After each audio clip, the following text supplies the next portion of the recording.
A lot of people within the Doctor Who fandom will harp on one specific Dalek story either being the best or being the worst Dalek story. But starting in 2005, a Dalek saga was born that spans several years. And in today's video, we're going to be looking at why this saga is so good and why these are some of the best Dalek stories we've ever gotten. No good stood round here chin wagging. Human race should gossip all day. Now, this saga of episodes starts with Christopher Eccleston's final few episodes as the Doctor, being Bad Wolf and Parting of the Ways. Now, in these episodes, we find out that the Dalek Emperor survived the Time War and managed to create a fleet of Daleks from humans. Of course, from this, then the plot of Bad Wolf and Parting of the Ways plays out, but we do find out that the Emperor of the Daleks was an incredibly important figure in Dalek history and created lots of other Dalek experiments. One of these Dalek experiments that we later find out in Series 2 to be the Cult of Skaro. Location Earth! Life forms detected! The Cult of Skaro were 4 Daleks created by the Emperor. They all had their individual names, being Dalek Sek, Dalek Jast, Dalek Caan, and Dalek Thay. Daleks don't have names, do they? But one of them said they were... I am Dalek Thay, Dalek Sek, Dalek Jast, Dalek Caan. Now, these Daleks were created by the Emperor to be strategists, to survive and to keep the Daleks going, to create new ideas. And so they have a thing called the Genesis Arc that was created by the Time Lords to store more Daleks. It's bigger on the inside and it's like a massive Dalek prison. Now, this Dalek prison houses millions of Daleks and was of course created by the Time Lords, like I've previously stated. It can only be opened by a person or somebody that had travelled in time and space, just like we saw in the first episode that reintroduced the Daleks to New Who called Dalek. Now, it's important to mention the first episodes the Cult of Skaro appear in are Army of Ghosts and Doomsday. Episodes are also taken up by the Cybermen and the Battle of Canary Wharf. The Genesis Arc accidentally gets activated here when Mickey Smith tries to get away from the fight between the Cybermen and Daleks and leans on it. This means that millions of Daleks were unleashed across the planet, and there were also millions of Cybermen on the planet, leading the Doctor to do only one thing, which was open the void. When he did this, anybody with void stuff got sucked back into the void and destroyed practically. Apart from the time Cybermen fell through the void in this instance. But the Cult of Skaro ended up activating an emergency temporal shift. Emergency temporal shift!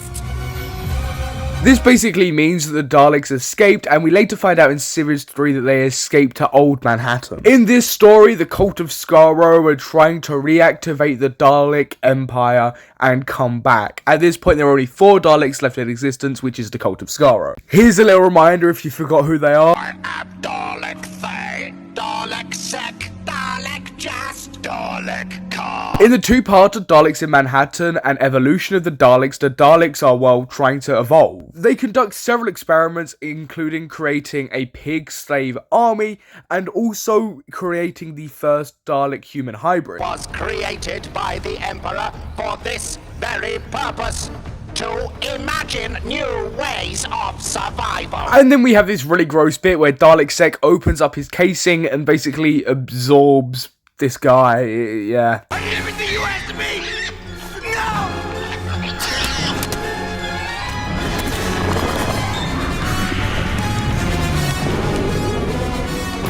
No! This ends up creating a Dalek-human hybrid, Dalek-human Sek.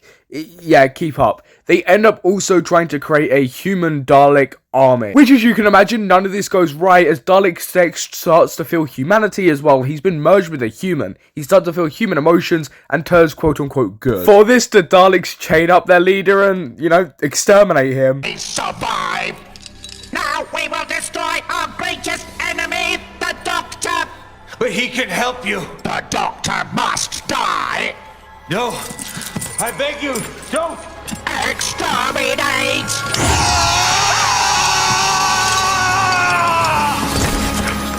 And from that point, the rest of the Cult of Skaro get wiped out. Dalek Jast and Dalek Thay end up getting destroyed by their own Dalek creations, apart from Dalek Caan. Dalek Caan escapes. Only you.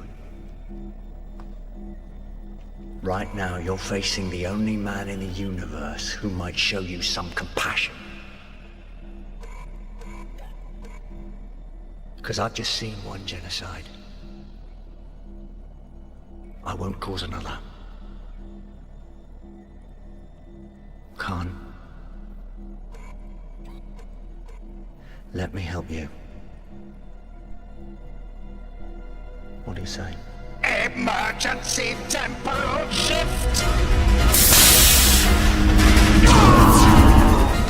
Dalek Khan gets away, but at a cost. His emergency temporal shift takes him into the Time War, where he resurrects the Daleks and also Davros. I think this right here is a key example of why I like this story. It's a connecting story that expands over several series, even building up in Series 1 when the Cult of Skaro weren't even there. It's a big trilogy of two-parters, and they're all great episodes. Evolution of the Daleks and Daleks in Manhattan are often panned as the worst of these lot, but even then, they're not bad stories. Now, because Dalek Khan went back into the Time War and saved the Daleks when he wasn't meant to, he went insane. That's the end of everything.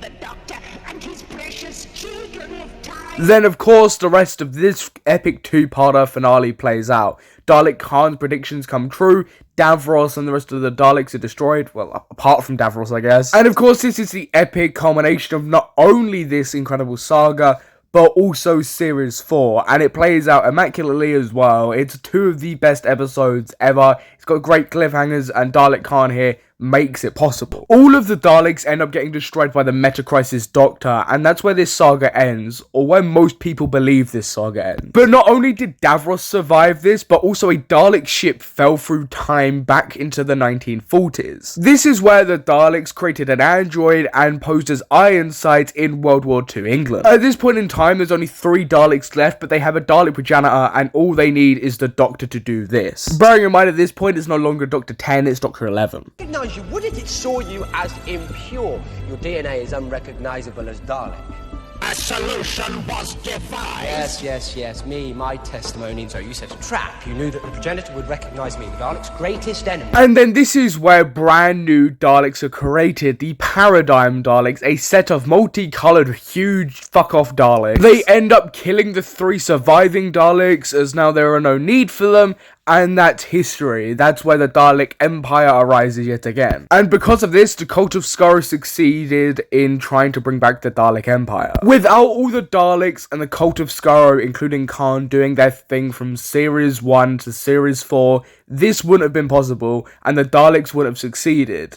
Without Cult of Skaro doing what they did, Series 5's episode Victory of the Daleks wouldn't have been possible. And that's why I think this Dalek saga is the best Dalek saga and some of the best Dalek episodes we've ever received. These are all interlocking stories that create one big story and let the Daleks come back in a great way. It's also a very satisfying conclusion. Victory of the Daleks overall, in my opinion, I think is a bad Dalek story and a bad Doctor Who episode.